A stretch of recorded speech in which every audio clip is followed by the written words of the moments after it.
जय भीम मित्रांनो, मी मानसी आज तुमच्यासमोर हा व्लॉग घेऊन येते. व्लॉग बनवण्याचं कारण खूप छोटं आहे, पण विचार केला तर खूप मोठं आहे.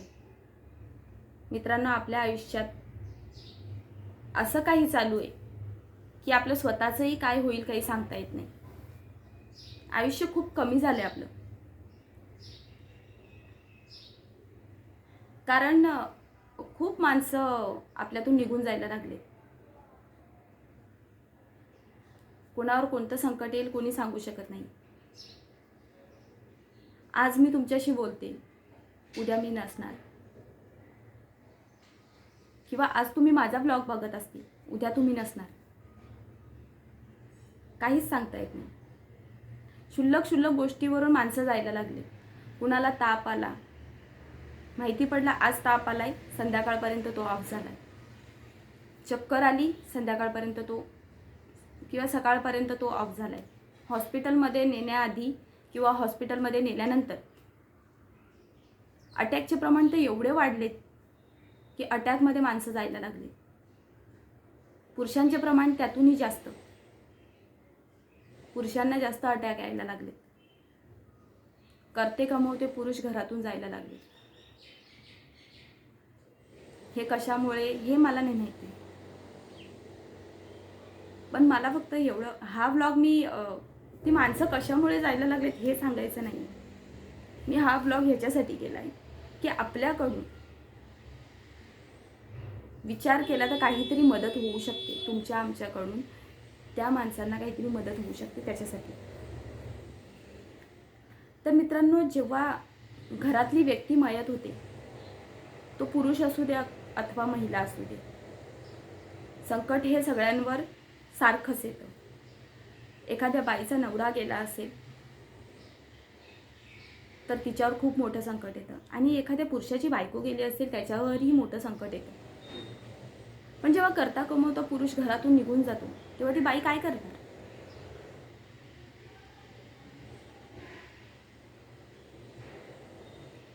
आणि आपण तो पुरुष निघून जातो, आणि जेव्हा आपण जातो आपण सांत्वनासाठी जातो. सांत्वन, एक धीर देण्यासाठी. पण जेव्हा आपण धीर देण्यासाठी जातो तेव्हा तुम्हीही विचार करा, मी तुम्हाला सांगते की तिच्या घरी आपण चहा घेतल्याशिवाय निघत नाही.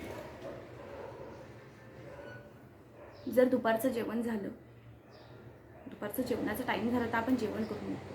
कुणी कुणी नाही करत, पण कुणी कुणी थांबतात. जे लांबून आलेले आहेत ते थांबतात. तर जेव्हापासून घरातली व्यक्ती जाते आणि जोपर्यंत त्याचा पुण्यानुमोदनाचा कार्यक्रम होत नाही, जोपर्यंत त्याची दशक्रिया होत नाही, त्याचे दिवस होत नाही, 12वा 13वा जो काही असेल तो, ते होत नाही तोपर्यंत त्या बाईच्या घरी किंवा त्या माणसाच्या घरी सतत पाहुणे चालू असतात. पण जेव्हा ते पाहुणे चालू असतात त्यांच्यासोबत त्याला खर्चही येतो.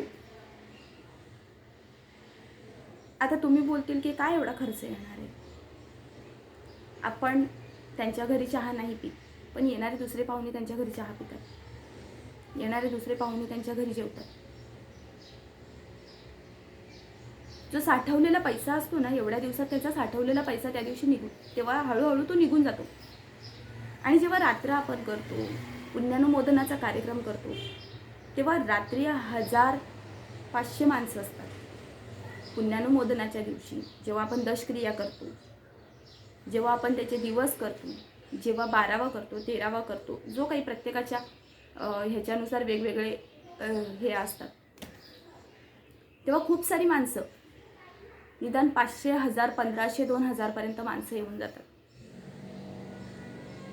तो खर्च कोण करतो? घरातला व्यक्ती.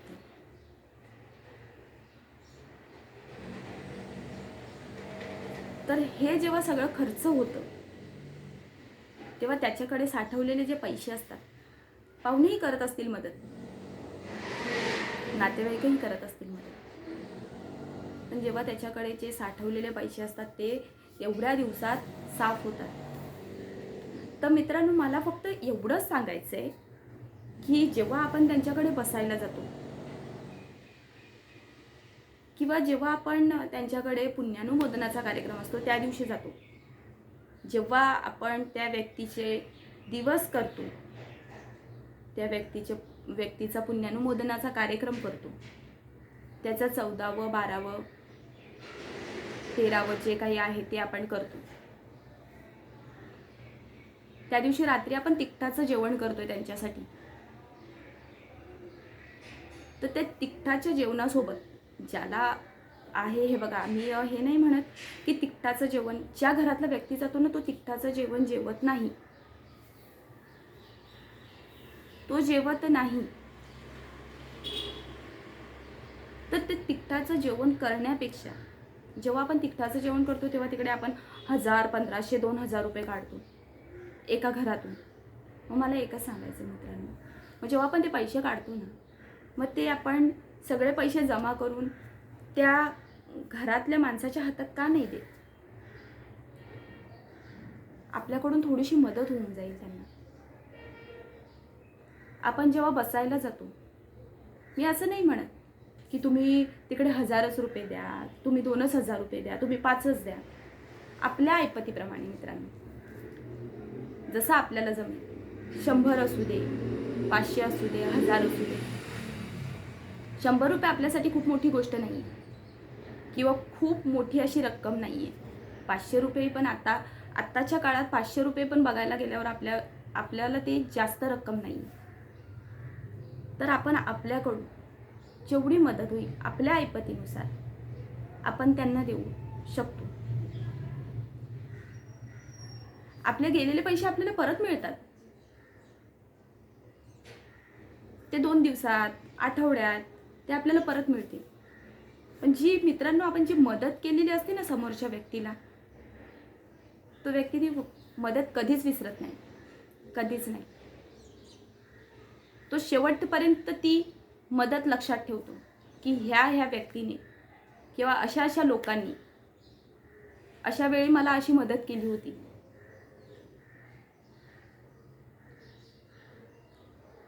तर मित्रांनो, तुम्हाला हात जोडून माझी एक कळकळीची विनंती आहे, जर शक्य असल्यास तुमच्याकडून अशा घरात, भले ती व्यक्ती श्रीमंत असू दे किंवा गरीब असू दे, आपण सांगतो ते खूप पैसेवाले, त्यांना पैशाची काही गरज नाही, आपल्याला असं वाटतं, पण त्यांना त्यावेळेस पैशाची गरज असते. तर तुम्हाला फक्त मला एवढं सांगायचं आहे की प्लीज शक्य होईल तर अशी छोटी मोठी मदत करा, जेणेकरून त्यांना आपल्याकडून मदत होईल. आणि माझा हा ब्लॉग 8-10 मिनिटाचा ब्लॉग तुम्ही जर पूर्ण ऐकला असेल आणि तुम्हाला जर खरंच वाटत असेल तर कमेंट बॉक्समध्ये मला कमेंट नक्कीच करा. जर बरोबर वाटत असेल तर बरोबरही सांगू शकता, चुकीचं वाटत असेल तर चुकीचंही सांगू शकता. पण नक्की मनापासून विचार करा